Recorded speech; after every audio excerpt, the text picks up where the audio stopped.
जल्दी बोलो।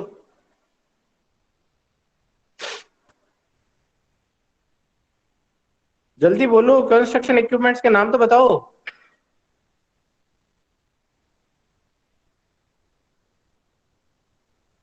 Roller, bulldozer, crane, power shovel, vibrators, ये सारे के सारे इसके अंदर आते हैं। ट्रैक्टर्स,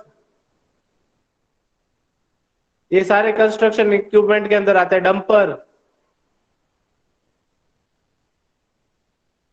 ठीक है ना। अब इंट्रोडक्शन में चलते हैं। दिख तो रहा है ना, विजिबिलिटी है? क्योंकि आज मैं वो पूरी पीपीटी प्रेजेंट नहीं कर पा रहा हूँ, प्रेजेंट करने पे ये ब्लैंक हो रहा है इसलिए, ठीक है ना।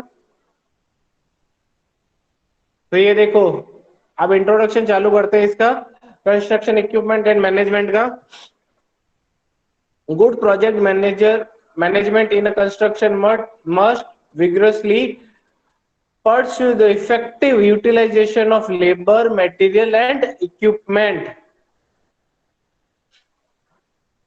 अगर ढंग से प्रोजेक्ट मैनेज करना है तो कैसे यूज करोगे लेबर को, मटेरियल को और इक्विपमेंट को।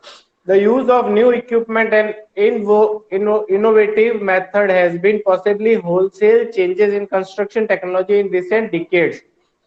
The selection of the appropriate type and size of construction equipment often affect the required amount of time and effort, and thus the job site productive of a project।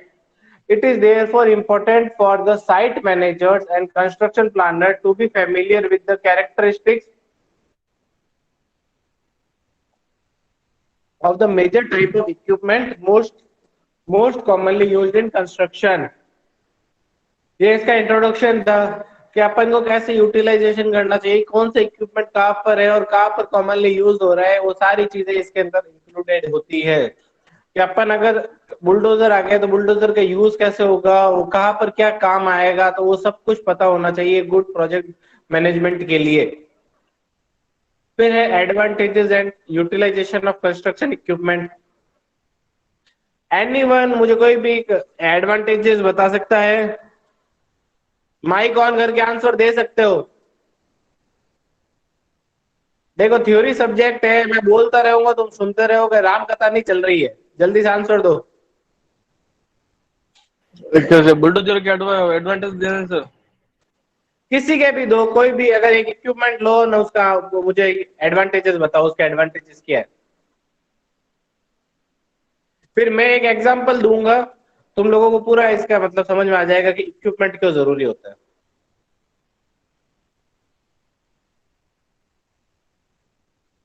जल्दी से बताओ, कोई भी एक equipment लो, उसका advantage बताओ मुझे।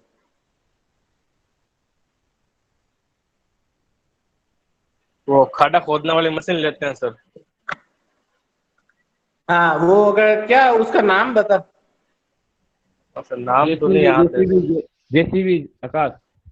नहीं वो एक आकाश, और हाँ आती है हाँ, होती है, सिविल इंजीनियरिंग में पढ़ रहा है और तू ये बोल रहा है खाटे खोदने वाली मशीन। अरे जेसीबी बोलते हैं। अब मैं बात सुन, अगर खुदाई मजदूरों द्वारा की जाए और जेसीबी के द्वारा की जाए तो फायदा किसमें होगा? जेसीबी द्वारा। जेसीबी द्वारा, क्यों? काम फास्ट होगा। जी सर बिल्कुल, समय अब की मेरी बचत बात होगी। सुन। सर मेरे हाँ एडवांटेज सुनो आप पहले। हाँ, पहले बोल। समय की बचत होगी, हाँ ठीक है, और कम समय में ज्यादा काम होगा, हाँ ठीक है। लागत भी कम आएगी। हाँ जहाँ 4-5 मजदूरों को लगाया जाए वहाँ एक जेसीबी लगाया जाए तो वो कम समय में बहुत लागत के साथ काम करेगा, हाँ ठीक है। और ज्यादा खड्डा खोदने के लिए और डीपली जाना पड़ता है मजदूरों को, वो बाहर बैठे बैठे सब कुछ कर देता है। ये हो गया इसके एडवांटेज। हाँ। अब एक देखो, मैं एग्जांपल दे रहा हूँ, ये एकदम तेरा करेक्ट रहा जो भी था। अब मैं बात सुनो, अपन चवाड़ियाँ लाते हैं, पहले चवाड़ियाँ लाते थे पता है, पत्थर ऊपर पहुंचाने के लिए। बिल्कुल, अब क्रेन आती है सर छेड़ा अब चढ़ाने के लिए क्रेन ऊपर। आती है। अब मुझे क्रेन की रेट बताना जल्दी से।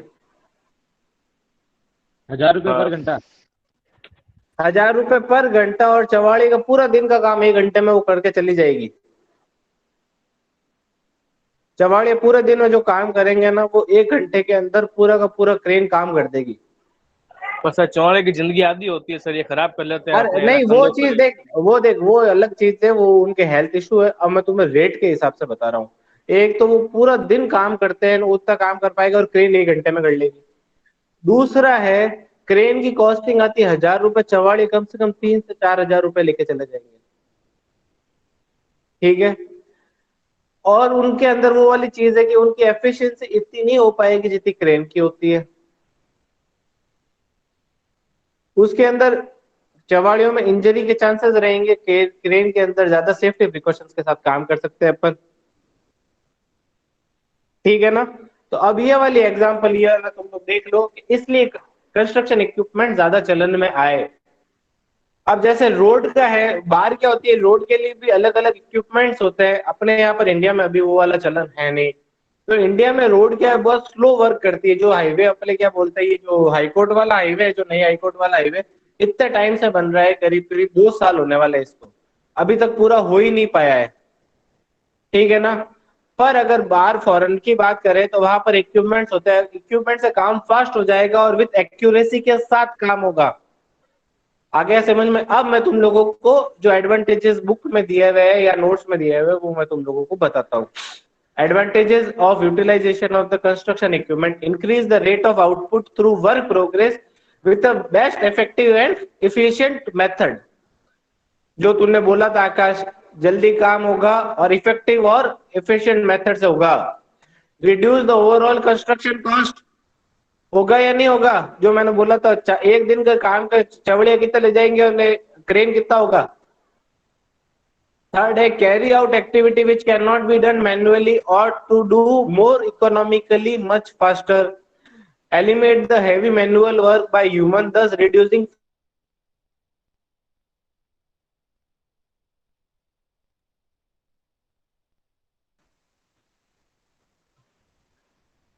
eliminate the heavy manual work by the human, thus reduces fatigue and eliminate various other hazards and health issue. जो मैंने अभी बोला, देखो अगर आदमी काम करेगा,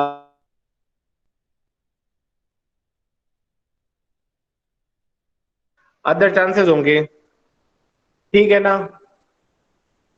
तो ये वाली चीज समझ में आ गई। फिफ्थ है, maintain the plant rate of production where there is a shortage of skilled और अनस्किल्ड लेबर। सिक्स्थ है, maintain the high quality standard often required by present day design and specification. अब एडवांटेजेस सबको समझ में आ गया।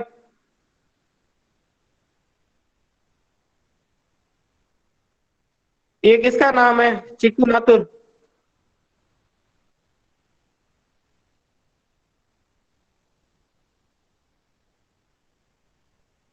ये किसका नाम है?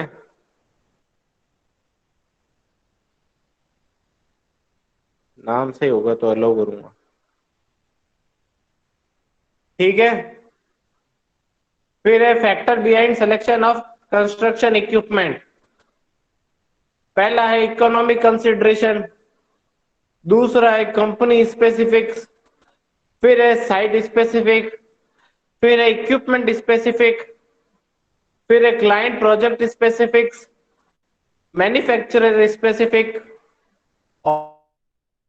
इतने सारे फैक्टर्स होंगे अपन को कंस्ट्रक्शन इक्विपमेंट को सिलेक्शन के लिए, कि कहां पर कौन सा कंस्ट्रक्शन इक्विपमेंट रिक्वायर्ड है, वो सब कुछ इसके अंदर इंक्लूडेड होंगे।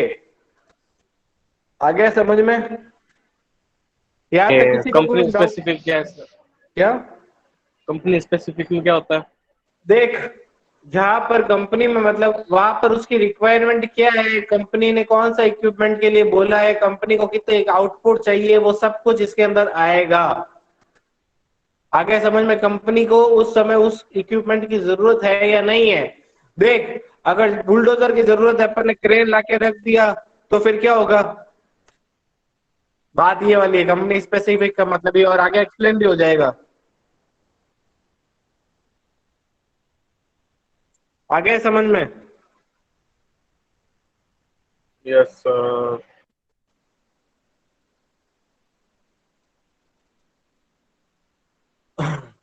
अब आगे मूव करते हैं अपन।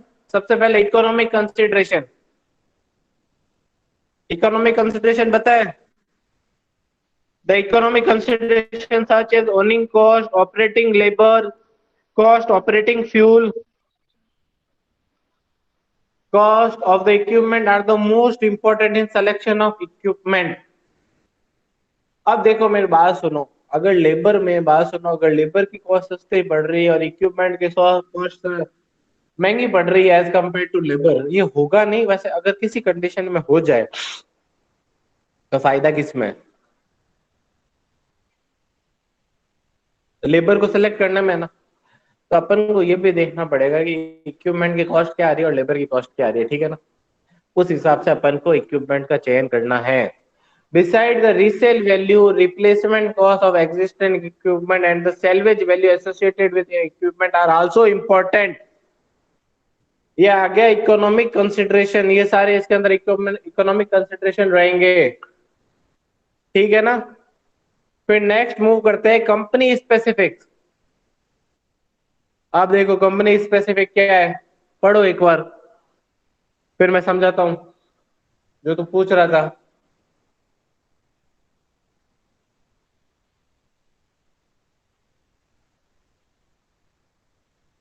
देख आकाश, मैंने बोला था वही है ना इसके अंदर, पढ़। हाँ सर। अब देख ल, अगर कंपनी का एक मैंने टर्म एक और नहीं बोली जो बता देता हूं, इसके अंदर देखो लिखा हुआ है शॉर्ट टर्म बेनिफिट के ऊपर फोकस नहीं करना है, लॉन्ग टर्म के ऊपर करना है, ठीक है ना। और रेंट कब लेना है?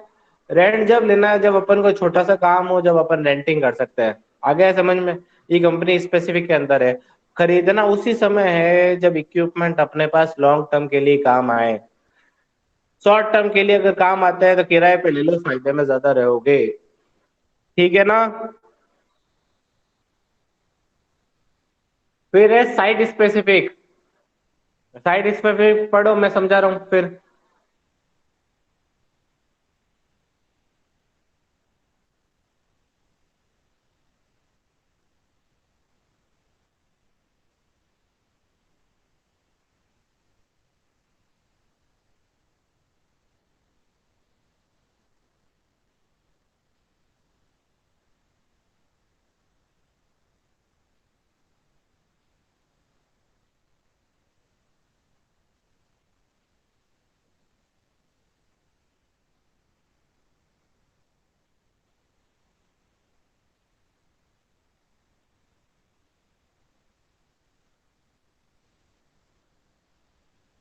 अब देखो साइट स्पेसिफिक लिटरली बता रहा हूँ, ये चीज होती है कि उसके क्लाइमेटिक कंडीशन और ग्राउंड कंडीशन पर डिपेंड करती है। अब देखो रेतीला एरिया होगा ना, तो अपन को जो टैंक आता है ना, टैंक वाले व्हील्स जैसे अपने पास इक्विपमेंट होना चाहिए। क्रेन इस टाइप की भी आती है और जेसीबी इस टाइप की भी आती है, ठीक है ना। उसे पावर शोवल भी बोल सकते हैं। और दूसरा, अगर अपने पास रोड अच्छा एरिया है तो अपने पास मूविंग टायर्स आएंगे ना, वो भी चलेगा। ये यहाँ तक आ गया समझ में तुम लोगों को? साइट स्पेसिफिक क्या होगा? साइट की कंडीशंस के हिसाब से इक्विपमेंट का सिलेक्शन करना। फिर है इक्विपमेंट स्पेसिफिक। अब इक्विपमेंट स्पेसिफिक केवल इतना सा समझ लो कि जहां पर कौन सा इक्विपमेंट कहाँ पर क्या काम आने वाला है, कितनी रेट में है, वो सारा कुछ इसके अंदर आएगा। Construction equipments come with a high price tag. While it may be tempting to go for the equipment with low initial price, it is preferable to opt standard equipment. Such equipment are manufactured in large number by the manufacturer and their spare parts are easily available, which would ensure minimum downtime. Besides, they can also fetch good salvage money at the time of their disposal. मतलब देखो एक चीज बताता हूँ, BMW खरीदी या मारुति खरीदी, फायदा मारुति खरीदने में है नॉर्मल पर्सन के लिए, क्योंकि मारुति के इक्विपमेंट्स हर जगह अवेलेबल होते हैं। आगे समझ में? मारुति की रीसेल वैल्यू भी बहुत जोरदार होगी, उसकी मेंटेनेंस कॉस्ट भी कम आएगी एज कंपेयर टू बीएमडब्ल्यू, ठीक है ना।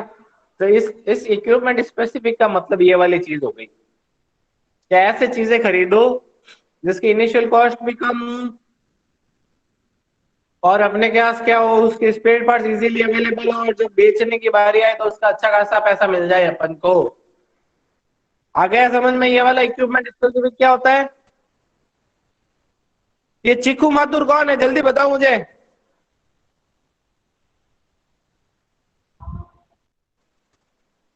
पता नहीं सर। तो मैं उसको एक्सेप्ट नहीं कर रहा हूँ। अगर तुम लोगों को मैसेज करे कि वो वाला जिसका भी मतलब तुम्हारा फ्रेंड हो तो मुझे बता देना, उसका नाम क्या है, एडमिट करो। जब मैं एडमिट करूंगा, नहीं तो नहीं करूंगा उसको। कौन है सर ये? पता नहीं कौन है, इसीलिए पूछ रहा हूँ मैं। सर ये कि क्लास में चलते तो मैं खिलवाड़ मुझे बिल्कुल पसंद नहीं है सर। लो अब जल्दी से आगे बढ़ते हैं अपन। Client and sir project specific. Vinod है सर, विनोद। ओ मैं समझ गया, तो छोड़ दे अब। Client and project specific. The owner client is in a certain project may have certain preference that are not in a line with construction company preferred policy as far as equipment procurement is concerned. The schedule, quantity, safety requirement, demand of a particular project may in some cases forces the company to yield to the demand of the client. अगर मैं बात सुनो, इसके अंदर simple सीधा सा है, अपन को काम तेज चाहिए, क्लाइंट को काम फास्ट चाहिए, तो अपन को जल्दी जल्दी इक्विपमेंट्स लगा के काम फास्ट करना पड़ेगा। अपन ये नहीं सोच अपन ये नहीं सोच सकते कि अपन को वर्क किस तरह से करना है। आ गया समझ में? जब क्लाइंट की डिमांड होगी, क्लाइंट की डिमांड को फुलफिल करना कॉन्ट्रैक्टर या उसके सबसे पहले बात कॉन्ट्रैक्टर की पहला रिक्वायरमेंट होगा, नहीं तो उसकी कॉन्ट्रैक्टर की पेट खराब हो जाएगी, सीधी बात ये है। तो क्लाइंट स्पेसिफिक होना बहुत ज्यादा, क्लाइंट और प्रोजेक्ट स्पेसिफिक होना बहुत ज्यादा जरूरी है। उसकी पहले मतलब कंपनी की पॉलिसीज को प्रिफर किया जाएगा, ये याद रखना इक्विपमेंट सिलेक्शन के। ये नहीं है कि चाहिए भैया वहां पर क्या बोलते,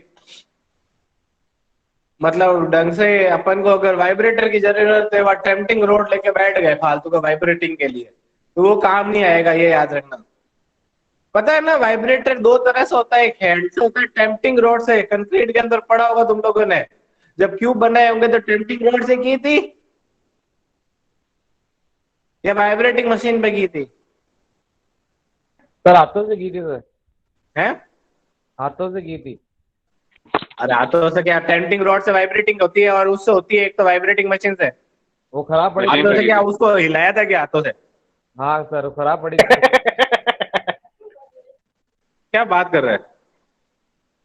अरे टेम्पटिंग रोड खराब नहीं होती, टेम्पटिंग रोड तो एक लोहे की रोड होती है, कहां से खराब होगी? अरे वाइब्रेटर का बोला अरे था। हाँ सर, रोड से गया हाँ था। तो यही तो पूछ रहा हूँ मैं फिर। वाइब्रेटर का बोला था। मैन्युफैक्चरर, अब देखो फिर है मैन्युफैक्चरर स्पेसिफिक्स। मैन्युफैक्चरर स्पेसिफिक्स क्या होते हैं?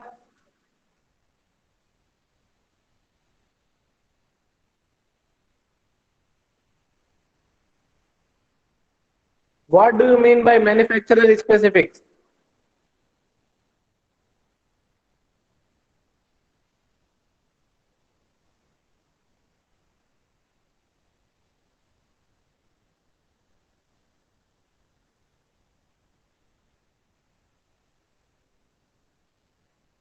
जल्दी बताओ।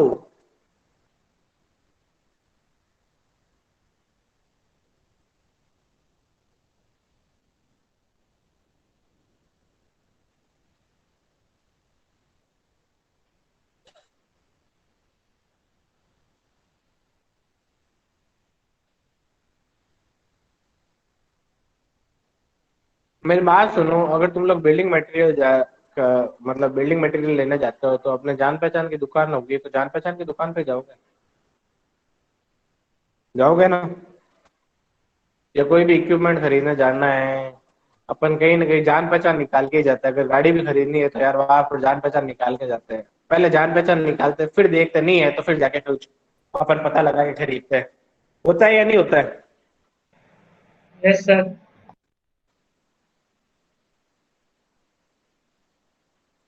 आ गया? तो इसीलिए अपन क्या है कि पहले कंपनी की मतलब उससे जिससे खरीद रहे हो ना मटेरियल, बार बार उसी से खरीदना पसंद करोगे। और उससे इसलिए करोगे क्योंकि उससे अपने पास एक तरह से ट्रस्ट हो गया है, याद रखना। इसलिए कंपनी उसी से खरीदना पसंद करेगी जिससे वो रेगुलर चीजें खरीदती है। ये होता है मैन्युफैक्चरर स्पेसिफिक्स। आखिरी है अपने पास labour consideration. Shortage of manpower in some situation may lead to a decision in favor of procuring equipment that is highly automatic. Further, the selection of equipment may be governed by the availability or non-availability of trained manpower. आ गया समझ में इसका या नहीं आया?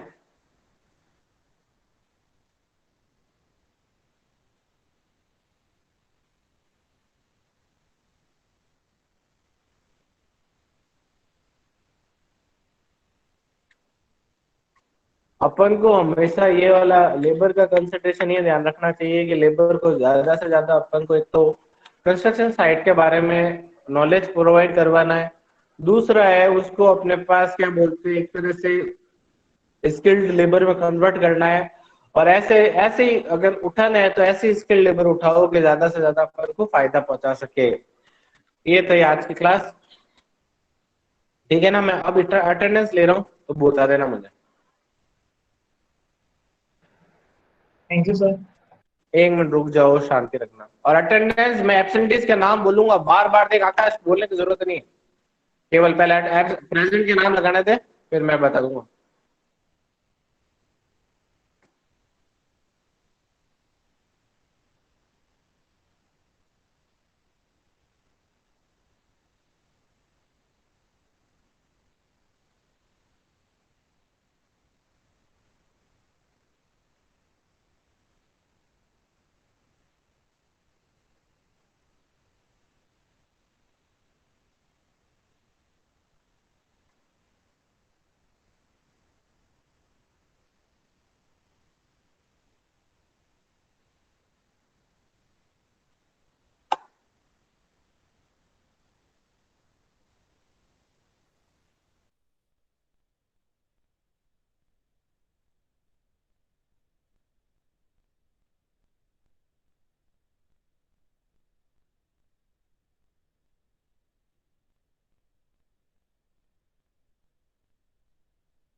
Sir कहाँ गए? अरे लगा रहा हूँ, रुक जा। यूं बोलते रहा करो सर, जीवन हो रही है।